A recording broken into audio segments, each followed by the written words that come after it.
김창룡 경찰청장이 정인이 사건에 대해서 어제 긴급 대국민 사과를 했습니다. 여러 재발 방지 대책도 내놨지만은 여론의 공분은 여전한데요. 방금 들으신 것처럼 국회에서도 정인이 사건에 대한 긴급 현안 질의를 벌입니다. 자, 논의되고 있는 여러 아동 학대 방지 대책들 실효성은 얼마나 있는지, 또 해법은 무엇인지 전문가와 함께 진단해 보겠습니다. 정익중 이화여대 사회복지학과 교수가 전화로 연결되어 있습니다. 안녕하십니까? 네, 안녕하십니까? 네. 자, 정 교수님, 어제 오후에 경찰청장이 긴급 대국민 사과를 했어요. 하지만은 여론은 여전히 따가운 눈길을 보내고 있는데 말이죠. 지금 정인이가 사망한 지 석 달 뒤에 사과했다는 점에서 너무 늦었다라는 지적들도 나오고 있지 않습니까? 네. 이 일이 경찰이 잘못한 것이 분명하기 때문에 더 빨리 사과를 하셨으면 좋았을 것 같고요. 여하튼 이번 기회를 통해서 반드시 교훈을 얻었으면 좋겠다고 생각이 됩니다. 예. 일단 어제 발표를 통해서 양천 서장은 대기 발령 조치가 됐고요. 또 아동학대 전담 부서 설치를 약속을 했습니다. 자, 경찰이 내놓은 대책 어떻게 평가를 하십니까? 네, 아동학대 전담부서라는 게 정확히 어떤 것인지 확인하기 어렵지만 경찰청 내에 있는 것도 중요하지만 일선 경찰서에 아동학대 전문성이 높은 분들이 수사에 참여하는 것들이 굉장히 중요하거든요. 네. 그렇게 하기 위해서는 교육도 중요하고 경험도 중요합니다. 그래서 장기 근속할 수 있고 이 자리에서 승진할 수 있게 만드는 체계를 만드는 게 되게 중요하지 않을까 생각이 되고요. 제가 대국민 사과에서 가장 인상 깊게 본 것은 진상조사인데 예. 저도 오래전부터 진상조사를 많이 주장했었는데 이런 진상조사를 통해서 시스템을 개선하고 아이들이 죽음으로 교훈을 남긴 거거든요. 이런 것들을 꼭 반영했으면 좋겠습니다. 아, 그렇군요. 그러니까 진상조사라고 하면은 지금 양천서 같은 경우에 아동학대 신고를 받고 난 이후에 어떻게 처리가 됐는가 이 부분을 들여다봐야 된다는 거죠? 네, 맞습니다. 그 부분뿐만 아니라 모든 절차나 과정 이런 것들을 다 경찰 이외에도요 많은 기관과 단체가 관여를 하고 있기 때문에 예. 그런 부분에 대한 공공의 진상조사가 있어야 되지 않을까 이렇게 생각이 됩니다. 예. 아이가 죽어서 돌아올 수는 없지만 이 아이가 남긴 교훈은 꼭 살려야 되지 않을까 이렇게 생각이 됩니다. 예. 자, 이 정인이 사건이 공개된 이후에 여러 대책들이 지금 나오고 있는데 말이죠. 이 문제는 지금 해결 방법이 중구난방으로 지금 나오고 있는데 이게 현장에서 제대로 작동이 될 것이냐, 뭔가 이제 뒷받침할 만한 여러 가지 예산이나 인력 문제 이런 데서 가능한 현실성이 있는 대책들이냐 하는 지적들이 나오고 있죠. 네. 지금 아이들이 지금도 한 달에 두세 명의 아이들이 죽고 있습니다. 근데 이런 사건이 있을 때마다 언론은 열심히 보도했고 정부는 전수조사하고 종합대책을 마련했어요. 예. 법들도 많이 만들고. 근데 그걸 하기 위한 인력과 예산이 확보되지 않은데 어떻게 하겠습니까? 변화가 없어요. 그러니까 현장에 있는 분들만 더 힘들게 하고 이 일을 오래 하지 못하게 하는 그런 과정으로 더 빠져들게 되는 것 같습니다. 예. 이제 구체적으로 이제 하나하나 좀 살펴보도록 하겠습니다. 네네. 자, 아동 학대 사건과 관련해서 이제 가장 논란이 되는 부분이 학대를 조기에 발견했어야 된다 하는 부분이거든요. 근데 일선에서 이 학대 여부를 정확하게 판별하는 게 쉽지 않다라는 얘기도 나오고 있는데요. 어떤 상황입니까? 이 학대라는 게 이제 그 현장성이 중요한데 예. 저희가 신고한 다음에 이제 출동을 하면 모든 학대가 마무리된 그런 경우가 많거든요. 그래서 부모 이 영유아 정인이처럼 영유아 같은 경우에는 말을도 할 수 없고 그렇기 때문에 부모의 진술에 의존할 수밖에 없고 이런 이런 이유 때문에 이거 제대로 조사를 하기가 어려운데 이분들이 경험도 많고 전문성도 높고 그랬다면 그런 아주 작은 단서에서도 찾아내실 수 있어야 되거든요. 예. 그리고 그렇지도 않고 이분들이 이제 전문가라고는 되어 있지만 실제로 이제 부모가 거부하면 특히 이제 네. 아동학대 학대 전담 공무원이나 아동보호 전문기관의 상담원 같은 경우에는 부모가 거부하면 할 수 있는 게 아무것도 없어요. 아, 그래요? 강제 조사 권한도 없고 강제 사례 관리 권한도 없습니다. 이런 분들에게 강제 조사를 할 수 있는 그런 권한을 좀 부여를 했으면 좋겠습니다. 아, 지금 현재 아동 학대와 관련해서는 강제 조사가 원천적으로 불가능한 상황이라고요? 아니, 그러니까 경찰은 가능한데요. 네. 같이 출동하는 아동학대 전담 공무원이나 아동보호 전문기관의 상담원 같은 경우에는 전혀 할 수 있는 게 없습니다. 아, 그렇군요. 그래서 예, 그러면 뭐 결국 이제 경찰이 조사를 정밀하게 해야 된다는 것인데 네네. 지금 문제가 된 양천서의 한 경찰이 이 아동 학대 부분을 아이가 뭐 뼈가 부러졌다든가 어딘가 뭐 찢겨진 상처가 있는 것 아니면은 아동 학대로 볼 수 없다 이렇게 얘기를 했거든요. 네네. 이거는 글쎄 이게 기준이 되는 겁니까? 그러니까 경찰이 이제 그 주로 다루는 범죄는 굉장히 중대 범죄가 많잖아요. 네. 그분들이 보기에는 아동학대 범죄는 굉장히 사소해 보일 거예요. 그런데 이런 사소한 범죄에서 아이들이 죽을 수 있는 거거든요. 그래서 모든 아동학대에서 죽을 수 있다라고 생각하고 접근을 하셔야지 되는데 이 아동학대와 관련된 내용이 중요하지도 않고 전담 부서도 없고 뭐 이러다 보니까 계속해서 이제 사소하게 다뤄지는 것 같아요. 그래서 이 전문성을 갖춘 인력이 경찰 내에서도 포진할 수 있게 만들어주는 것이 굉장히 중요할 것 같습니다. 아, 그렇군요. 그러니까 경찰의 전문성이 일단 네네. 문제가 된다는 건데 말이죠. 네네네. 근데 이제 경찰이 이 수사를 할 때는 아동보호 전문 기관의 관계자들도 같이 가지 않습니까? 네, 맞습니다. 그런데 이제 그러면 여기서 적절하게 판단을 해줘야 되는데 여기서도 사실 좀 전문성 얘기가 나오고 있어요. 미흡한 건 네, 아니냐 하는 맞습니다. 지적인데 말이죠. 네네네. 이 아동학대 상담원들은요, 잘하면 학대 부모한테 욕먹고요, 못하면 국민에게 욕먹는 일을 하고 있습니다. 근데 처우는 높지 않아요. 과중한 업무량, 뭐 열악한 처우, 가해자로부터는 신변 위협을 받기도 하고 그러다 보니까 이직률이 굉장히 높을 수밖에 없고 평균 재직 기간이 2년에서 3년밖에 되지 않습니다.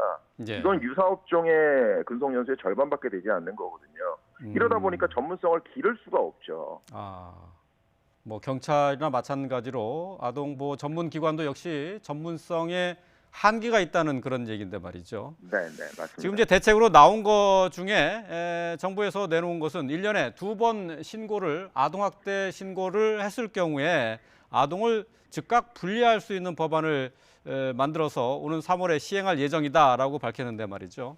자, 네. 이것을 두고도 좀 논란이 있습니다. 1년에 2번이라는 기준이 과연 합당한 것이냐. 그러니까 2번씩 발견할 수 있는 정도라면은 이미 아동학대는 상당히 진행된 것 아닙니까? 신고가 됐다라는 건 이미 여러 번 학대가 진행됐다라는 거고요. 그래서 한 번 신고해도 분리할 수 있고요. 경우에 따라서는 2번 신고해도 남길 사례도 있습니다. 이 네. 많은 분들은 분리하는 것이 모든 것을 해결하는 것이라고 생각하고 계시지만 분리는 시작입니다. 분리로 인해서 아동에 받는 충격도 있을 수 있거든요. 그래서 분리 이후에 또 갈 곳도 마땅치가 않고요. 상담원들이 분리 이후에 아이들을 보낼 곳을 찾아야 되는 이런 현실입니다. 그래서 뭐 보낼 곳도 마땅하지 않고 이 아이들을 분리하면 보낼 수 있는 곳이 학대아동 피해 쉼터라는 곳이 있는데 지금 76개 정도밖에 없어요. 이거는 뭐 말도 안 되는 숫자거든요. 이 아동학대 신고되는 숫자에 비하면. 그래서 이 부분도 개선이 돼야지만 아마 실제 현장에서 분리가 가능하지 않을까 이렇게 생각이 됩니다. 그러니까 즉시 분리를 한다고 하더라도 이 아이들을 받아줄 기관이 없다는 얘기네요? 그렇죠. 그러니까 제대로 받아둘 곳이 마땅치가 않고 이거를 상담원이 찾아야 된다라는 게 저는 이해가 안 되는 거죠. 상담원이 찾아야 된다고요? 예, 그러니까 장애 아동 같은 경우에는 보낼 곳이 마땅치가 않는 거예요. 장애 아동도 학대 피해를 받을 수 있거든요. 그런 경우에는 전국에 있는 장애 시설에 연락을 해야지 되는 거예요, 상담원이. 저는 이런 구조가, 그러니까 상담원은 분리를 시키면 바로바로 이렇게 보낼 수 있는 곳들이 마련이 돼야지 되지 않을까. 그런 의미에서 인프라가 너무 부족합니다. 지금 이제 법이나 말로 할 수 있는 것들은 이미 충분히 다 했고요. 이런 것들을 할 수 있는 인력과 예산을 확보하는 것들이 너무너무 중요합니다. 지금 현재 그런 인력도 없고 예산도 확보돼 있지 않다는 그런 말씀이시죠? 네, 맞습니다. 자, 이 즉각 분리 제도를 시행한다고 하더라도 아이를 뭐 받아줄 곳이 없다고 하면은 참 이게 뭐 있으나 마나한 법안이 될 수밖에 없는데 말이죠. 근데 1년에 이 아동 학대로 신고되는 건수가 어느 정도 됩니까? 3만 건입니다. 3만 건이요. 3만 건, 예, 3만 건 이상이 될 텐데, 여하튼 이 신고 중에서 이제 분리되는 사례도 저는 원가족 보호에 대해서 굉장히 불만을 가지신 국민들이 많으신데, 예, 원가족 예, 예. 보호가 잘못된 게 아니고요. 예. 원가족이 안전하지 않은데 남기는 게 문제고요. 원가족이 안전하지 않은데 돌려보내는 게 문제입니다.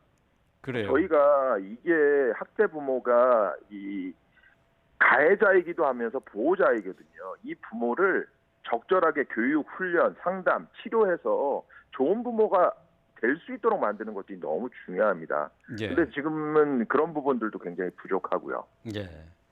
지금 저도 자료를 살펴봤는데 2019년 기준으로 해서 전체 학대 신고 가운데 가정으로부터 이제 분리되는 경우가 12%에 불과하더라고요. 네, 그러니까 맞습니다. 대부분이 그냥 학대 신고를 받고도 그 원래 가정에서 지낸다는 얘기인데 네. 지금 말씀하신 원가정 보호 원칙이라는 게 지금 아동 학대와 관련해서는 기본 원칙으로 갖고 있는 거죠? 예, 모든 나라에서 그렇습니다. 우리나라만 그런 게 아니고요. 네. 이게 아까 전에 말씀드렸던 것처럼 학대 부모가 가해자이면서 보호자인 거예요.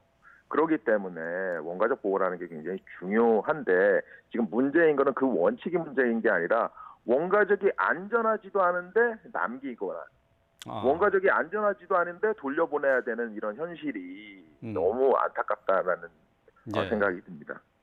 그러니까 원가정 보호 원칙 때문이라고는 하지만은 아이의 안전이 확보되지 않은 상태로 가정에 보내는 게 문제라고 하시는데 그러면 그것을 알고도 당국에서는 그냥 보낼 수밖에 없는 형편이기 때문에 그렇게 되는 건 아닙니까? 네, 맞습니다. 친권이 워낙 중요하기 때문에 더 이상 잡고 있을 수도 없고 어느 기간이 지나면 일정 기간이 지나면 아이를 돌려보낼 수밖에 없는 그런 상황입니다. 그러니까 지금 얘기를 드렸던 것처럼 여러 가지 이제 인프라가 부족한 인력이 부족하고 예산도 부족하고 하다 보니까 그런 식으로밖에 지금 많은 욕을 먹고 있지만 그래서 진상조사라는 게 굉장히 중요한 겁니다. 저희가 네. 어느 부분에서 잘못한 건지를 분명하게 파악하고 그 부분에 대한 개선이 있어야 되는데 지금은 이제 머리로 말로 법으로 할 수 있는 것들만 쏟아지고 있어서 예. 그런 부분들을 좀 개선하는 노력을 하려면 이 공공의 그 진상조사가 있어야 되지 않을까 이렇게 생각이 됩니다. 예. 정인이 사건 같은 경우에는 이 정인이가 홀트 아동복지회를 통해서 입양이 된 경우입니다. 그렇기 때문에 지금 홀트 아동복지회도 비난이 쏟아지고 있는데 말이죠. 자, 입양 제도를 손봐야 한다는 지적도 나오고 있는데 이 부분에 대해서는 어떤 생각을 갖고 계십니까? 우리나라는 다양한 가족에 대한 이해가 부족한 것 같아요. 모든 형태의 가정에서 학대가 일어납니다. 근데 유독 계부모나 양부모에 의한 학대만 관심을 갖는 경우가 많아요. 실제로는 입양 가정에서 학대 비율이 상대적으로 가장 낮은 편입니다. 그래요. 그래서 저는 입양 제도도 개선할 지점이 분명히 있죠. 그렇지만 이번 사건을 통해서 이 선한 마음으로 입양을 시작한 가정에 대한 편견이 생기거나 입양에 대한 관심이 줄어들까 봐 좀 걱정입니다. 아이들을 친가정에서 돌볼 수 없을 때 가장 좋은 보호 방법이 입양일 수 있거든요. 근데 우리나라는 입양에 대한 인식도 낮아서 입양이 많이 안 되고 있습니다. 그래서 저는 이런 따뜻한 마음을 정인이에 대한 그런 안타까운 마음을 이런 입양에 대한 관심으로 많이 키워주셨으면 좋지 않을까 이렇게 생각이 됩니다. 예, 그렇군요. 그러니까 입양에 대해서 이번 정인이 사건 때문에 입양에 대해서 좀 부정적으로 보는 시각들이 좀 있는데 그건 아니라는 말씀이시죠? 네, 맞습니다. 네. 그래서 이제 입양 가정에 대한 편견이 생길까 봐 제일 걱정입니다. 아주 훌륭하신 분들이 너무 많고요. 그런 분들이 계속해서 입양을 할 수 있고 다른 분들도 선한 마음으로 입양에 참여할 수 있게 하는 것들이 너무너무 중요하지 않을까 이렇게 생각이 됩니다. 예, 알겠습니다. 정인이 사건과 관련된 내용들 함께 짚어봤습니다. 정익중 이화여대 사회복지학과 교수와 함께 얘기 나눴습니다. 오늘 말씀 잘 들었습니다. 고맙습니다. 네, 감사합니다.